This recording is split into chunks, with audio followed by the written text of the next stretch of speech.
smooth and soft, and some people like him to be like a little bit harder. Like I know your gun is always swing real smooth. Yeah. So that's the one thing. Like if you go higher, the gun is gonna have a little bit more kick in it, and if you go lower, it's gonna be real smooth and real paint friendly, right? So yeah. I think you always want to keep the LPR on the lower side of its adjustment. One of the things that it's real easy to kind of hide problems that the gun will have by just constantly adjusting the LPR. If you have to constantly turn the LPR up, there's a good chance you're just masking another problem in the gun, like the bolt kit needs to be serviced. Oh, that's right. So LPR, when you get it right, you don't have to be adjusting it all the time. No. Typically, when I do tech classes and talk to people about it, what I tell them is service your bolt real good. Change the O-rings, grease it real well, make sure it feels real smooth and it feels good. Put it in the gun, take your LPR down to the point where the gun doesn't want to cycle, and then slowly bring it up, and you'll reach that point where the gun starts to cycle, and then you'll reach the point where it's cycling, nice and smooth, and the paint's got a nice consistent velocity to it, and that's pretty much where you need to leave it. And at that point, if you start having problems, it's a good indicator that you just need to service your bolt kit again.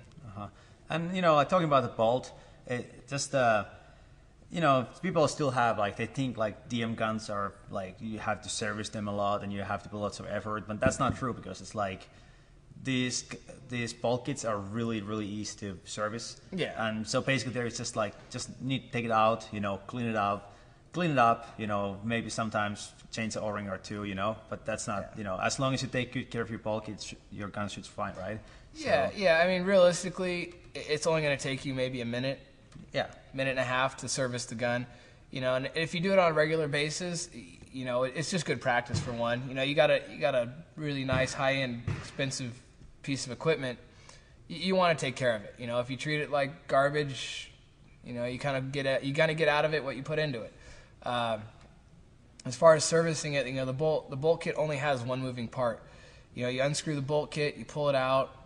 You unscrew the pieces. You put a little bit of grease on the few O-rings. Screw it back together. Make sure there's no broken paint or anything like that on it. Throw it back in the gun, and you're good to go. I mean, it's a pretty simple process. Yeah, that's what I do when I go play. When we have practice, and we play in the third, and we play all this. Sometimes rainy. After a day of playing, I'll just do that. I'll take the bolt out. I wipe it clean. And I put a little bit of grease in there and put it back in the gun, and it's ready to go for the next day. Yeah, I'm a bit of a pig pin sometimes, and I won't even clean the outside of my gun. But at the end of the day, at the end of the weekend, I just take the bolt kit out, I service it real quick, and I know that it can sit in my bag for a month, if need be. And when I pull it out, it's going to be good.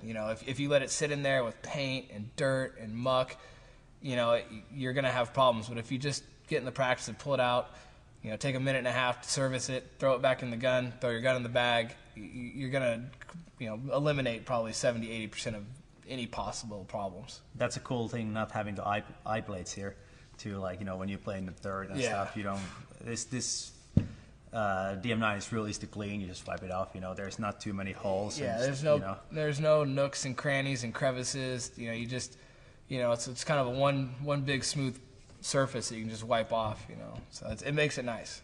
All right, some LPR, we're talking about the pressure stuff, and how about the Hyper 3 rack here? We had this Hyper 3 in the DM, that was a big change for DM8, and we still have the same rack on this gun, and it's got the fantastic airflow on this one. Right. And what's the pressure range on the?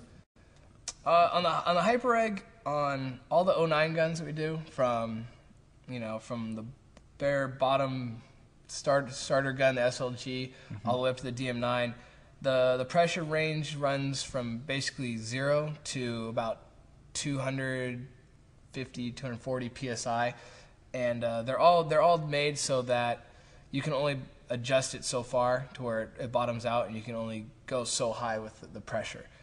Just for a safety reason. You don't want to. Yeah, you don't want to be shooting 400 feet per second or something ridiculous. Same thing, or you can't blow anything out inside, right? Right.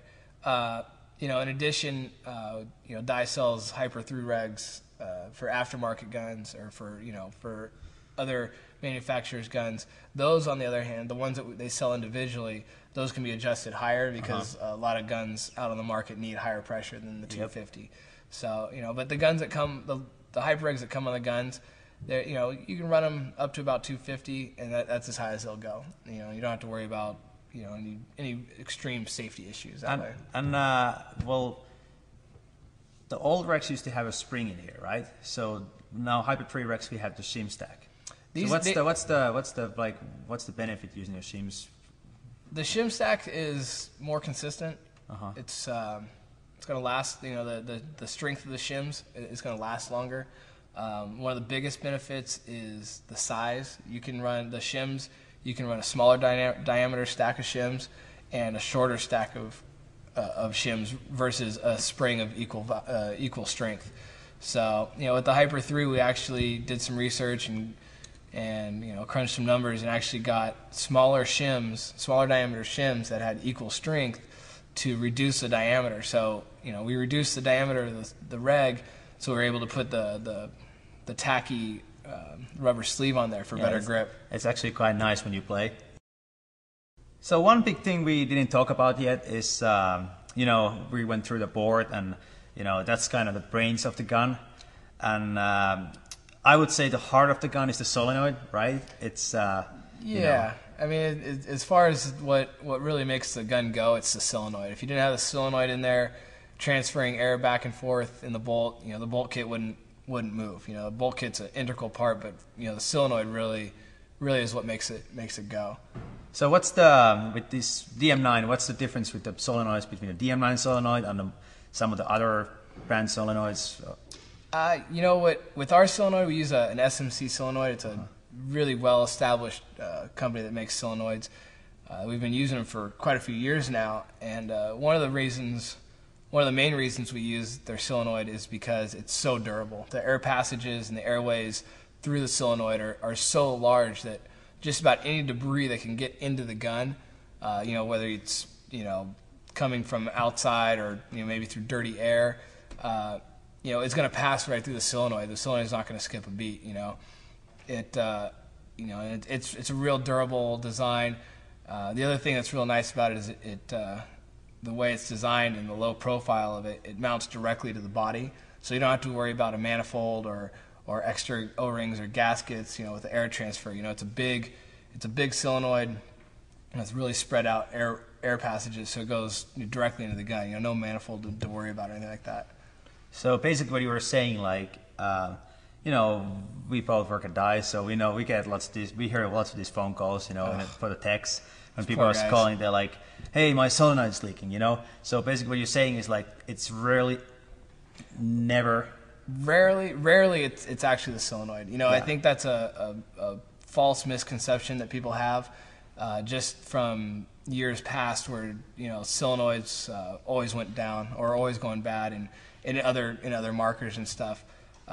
These days, honestly, the techs, probably 9 out of 10 of the calls they get for a bad solenoid, they're able to fix over the phone by doing a little troubleshooting and finding out that it's maybe the LPR is turned up too high, or there's something wrong in the bolt kit that's causing the leak. Something simple, right? Something simple, and it really is very rare that the solenoid that we use in these guns is gone bad. So the fact that air passages are so big, that's like when you play in a third field, you were talking about Teflon tape and stuff, so everything just goes right through, it doesn't get stuck in there. I mean, there's a limit to everything, but realistically, if it can get in the gun, if it can get through the regulators, it's such a small particle of dirt or debris, and it's going to go right through the SMC solenoid.